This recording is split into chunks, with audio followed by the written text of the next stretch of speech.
Oke, halo buat teman-teman semua yang lagi menonton video ini. Jadi kembali lagi ya bersama aku Margareta Desi Gabriel di video pembelajaran kimia. Nah, jadi udah lama ya aku ngebuat video. Jadi video terakhir aku itu dari 8 bulan yang lalu tentang pembahasan soal menentukan nilai KA dan persen massa. Nah, jadi aku baru hari ini lagi untuk membuat video.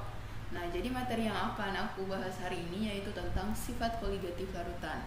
Nah, jadi untuk memahami sifat koligatif larutan ini, kita itu harus mengetahui konsentrasi larutan karena pada sifat koligatif larutan itu kan terdiri dari penurunan tekanan uap, penurunan titik beku, kemudian kenaikan titik didih, tekanan osmosis.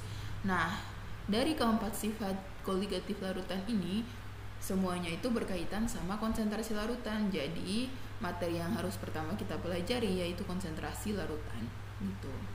Nah, kemudian untuk sifat koligatif larutan sendiri terbagi menjadi dua karena larutan ini kan ada dua ya. Jadi larutan non elektrolit dan juga untuk larutan yang elektrolit gitu. Nah, ini yang untuk elektrolit ya. Ini ada typo. Nah, dimana kalau misalnya kita udah berbicara tentang sifat koligatif larutan elektrolit, maka itu akan berhubungan dengan faktor Van Hoff. Nah, faktor Van Hoff ini apa? Jadi faktor Van Hoff ini hanya berlaku pada larutan elektrolit gitu. Karena faktor Van Hoff ini menyatakan jumlah ionisasi atau jumlah ion dari suatu larutan gitu. Nah, jumlah ion itu kan hanya terhitung ya atau hanya bisa terdapat pada larutan yang elektrolit. Misalnya NaCl. Nah, NaCl ini kan jika diuraikan akan menjadi Na+ ditambah Cl-.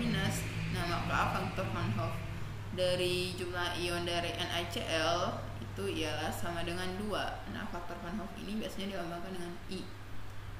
Dan ingat sekali lagi bahwa untuk faktor Van Hoff ini dia itu selalu hanya ada pada larutan elektrolit, tidak berlaku pada larutan non elektrolit. Oke. Nah, jadi itu untuk pengenalan apa aja sih yang bakal kita pelajari dalam sifat koligatif larutan.